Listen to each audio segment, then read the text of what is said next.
We're ready to go. Good morning. Today is Monday, the 25th day of Elul. Today is actually the first day of the creation of the world. And because Rosh Hashanah is the sixth day of creation, the day that Adam Arishon was created. But today is the first day of creation. There is something special about the first day of creation, which is actually connected with what we are learning in today's Tanya class. So what we're learning in the Tanya class today, we are holding in the middle of the chapter 17 in Igeret HaKodesh. And he began this chapter with explaining about what is the mitzvah of Hashem, God's mitzvah. It says in the Tehillim, it says, Rechava mitzvascha ma'od. Your mitzvah is wide, your mitzvah. And we said, what is your mitzvah? What is God's mitzvah? That is the mitzvah of tzedakah. Why is the mitzvah of tzedakah God's mitzvah versus, as opposed to all other mitzvahs? And that is because we know that everything in this world works with isarusa de le'sate, isarusa de le'ila. When there is an arousal from below, there is an arousal from above, meaning that in order for us to get something, we got to do something. We got to work in order to get. That's the way Hashem created the world, because in order we shouldn't have bread of shame. So that's why Hashem created Olam Chesed Ibana, where the world was created with kindness. We do and we get, but the same thing. But the ultimate Chesed was in the first day of creation. First day of creation, when Hashem created everything, there was really nothing there to deserve anything. So this was the ultimate kindness of Hashem, and the ultimate kindness of Hashem reveals the ultimate blessing of Hashem. So, and this is by us giving tzedakah, we are able to trigger the deeper chesed of Hashem. Now, so we explained what is the ultimate reward, what is the ultimate revelation of Hashem in this world. So it says the olam haba, the world to come. What is the world to come?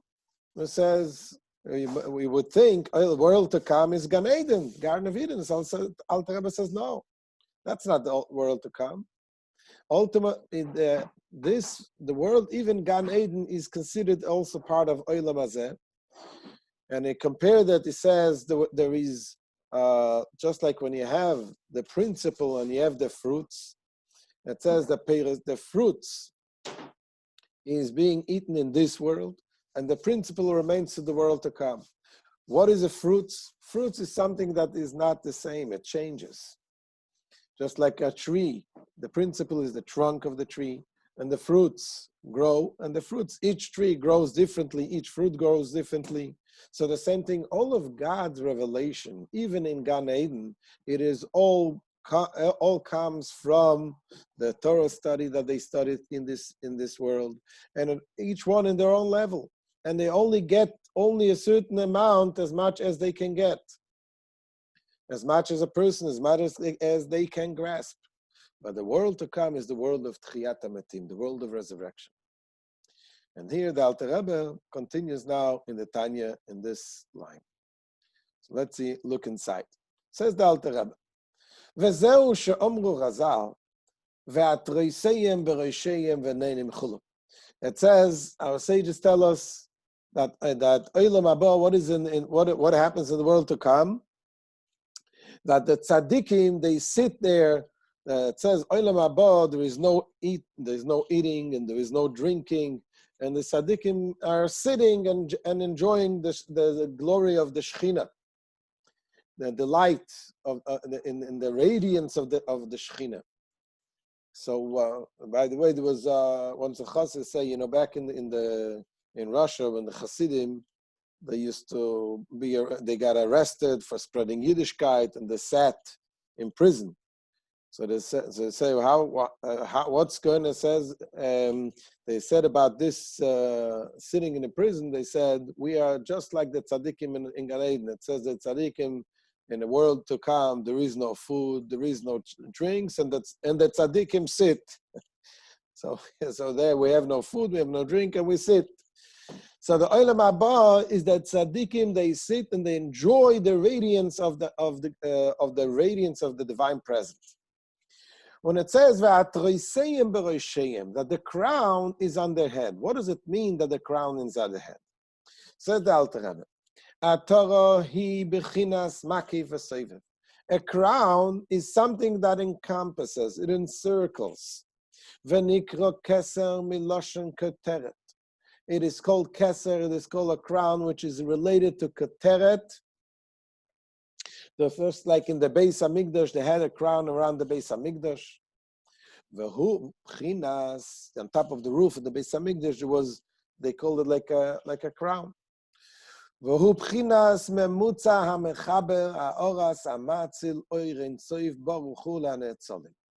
Now this crown is considered the intermediary that joins together the radiation of Hashem, the revelation of the Amatzil, the emanator, God, Ein Sof Baruch Hu, the endless light of Hashem, lehanetzalim, to the animated beings, which is the world of Atzilus, which is the first of the worlds.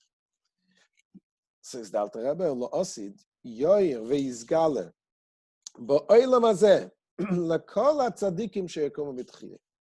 This amazing, powerful light from the crown, when Mashiach comes, this will shine in this world. To whom? To all of the tzaddikim that will wake up. Now, who are the tzaddikim? The Alter Rebbe says in parentheses, ve'ameich kulam tzaddikim. That ultimately every single Jew is part of that is called the tzaddik. All the Jewish people are called tzaddikim. It's interesting. This is one of the things it says. Mashiach, he's the one that makes sure that no Jew will be left behind. Every single Jew will be ultimately saved. And for that, the Rebbe sent shluchim to all over the world to get every single Jew to find him, to bring him up. And the Rebbe spoke about many times about even people who that we knew as Rashaim, as wicked people. He found ways of talking something positive about them in order to bring them into this category of the Am Yisrael, the Amech Kulam Tzadikim. Now, says the Alter Rebbe, something very, very interesting. It says, V'zeu she'omer Razal, this is the meaning what our sages tell us. It says, Asidim Tzadikim she'yomru lifneim Kodesh. It says, in the future, the righteous people, there will be said to them, holy Kaddish. You know, every day by davening we say Kaddish, Kaddish, Kaddish. What does Kaddish, Kaddish, Kaddish mean? Kaddish means holy. What does it mean holy? Holy means separated, elevated, totally different level. We say it, of course, we say it to Hashem. The Malachim say it about the godliness, Kaddish, Kaddish, Kaddish. Here he says that we will be saying to whom? To the tzaddikim. The righteous people will say to them, Kaddish. We'll say Rabbi Shimon, Kaddish, Rabbi Yehuda, Kaddish. What does that mean? So Alter Rebbe explains. Ki Kaddish u'bechinas muvdol. Because what is the meaning of Kaddish? Kaddish, holy, signifies lofty, separation. She'einoi begeder hasoga v'das, which is something, a subject, it is not subject to apprehension or knowledge, something that we cannot understand.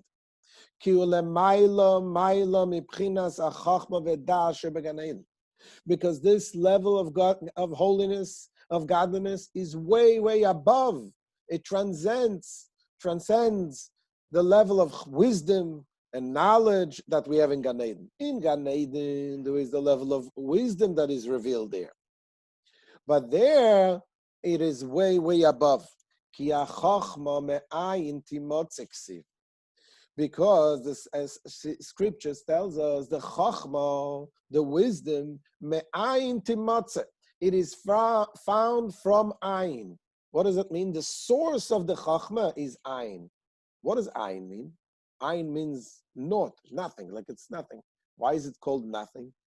It is because it is something that you cannot grasp.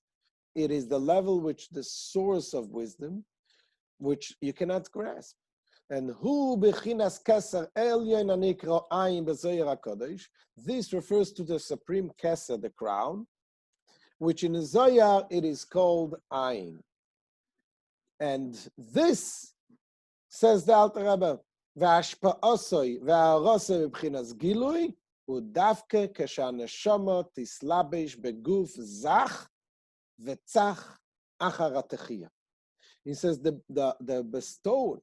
bestowal of the radiance of this level, this in the level of godliness which is above chachma, will be revealed when and where? It will be revealed in our physical body. But not the physical body the way we have now, but the physical body the way it will be when Mashiach comes after Tchias HaMesim, after the resurrection of the dead. It will be more of a refined and clear body. So the question is, that doesn't make sense. We're talking about the neshamas in Gan Eden, which are holy people in such a high holy level. There they cannot have it. But here in the physical body, we can have this, that the tzaddikim, the neshamas cannot have in the holy levels. Says the Alter Rebbe, yes. Why? Kinot tchilasan besoifon dafke. Where is no, the beginning is wedged in the end. When you have a beginning, let's say when you have a picture, you think you want to plan, you build a house. So you have a picture in your mind. You want to build something, you want to have something. And then there is a whole process of doing it. Ultimately, the final product is what you have in the beginning of, in the first thought. And like it says also, v'soif maaseh b'machashava tchila. And it is known that the final deed was first in thought. What does it mean? The Rebbe Rashab once gave a mashal. He said, when you give, for example, when you give, you see a poor man, somebody needs something, and you have a thought. You thought, oh, you have mercy, you want to help the guy. Okay, so that's what that is the thought. When is it finished, the thought? Is when you actually take the money and you give, and you actually give the tzedakah. Then it's fulfilled. But this is also not the ultimate thoughts. That we can say you had a beginning and you had an end. You have a thought, you have a pity on this person, and you give him tzedakah. That we can answer. You have a beginning and end. But there is something deeper.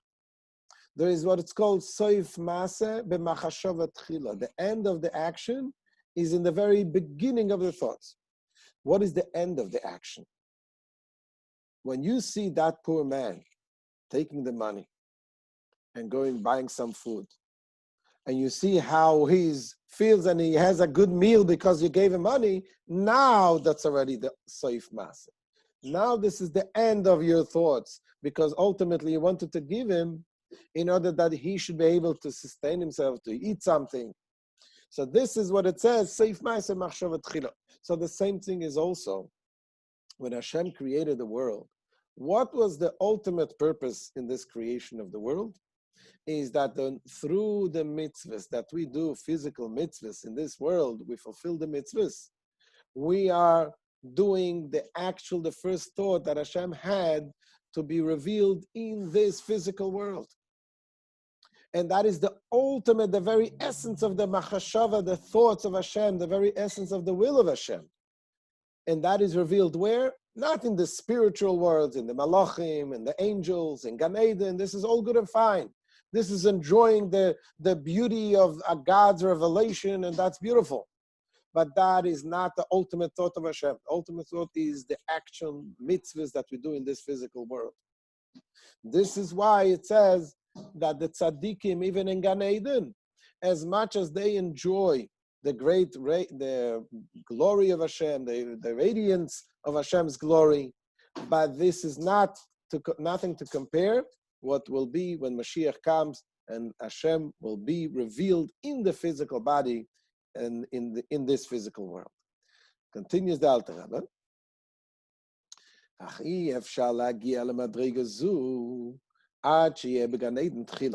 But in order to reach that level, it needs to go through the Gan Eden.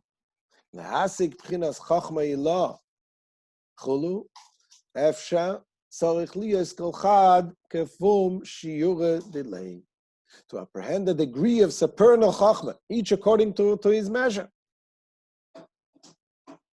V'tal Torah mechayehu, and the do of the Torah, do, D-E-W, of the Torah, mechayehu revives him. That the Torah that a person studies in this world gives him the strength to be able to come back to this world in Tchias HaMesim. And as it says, when you will awake, the Torah will cause you to speak. So this is the idea that when says the Alter Rebbe, all of this is revealed in this world. How?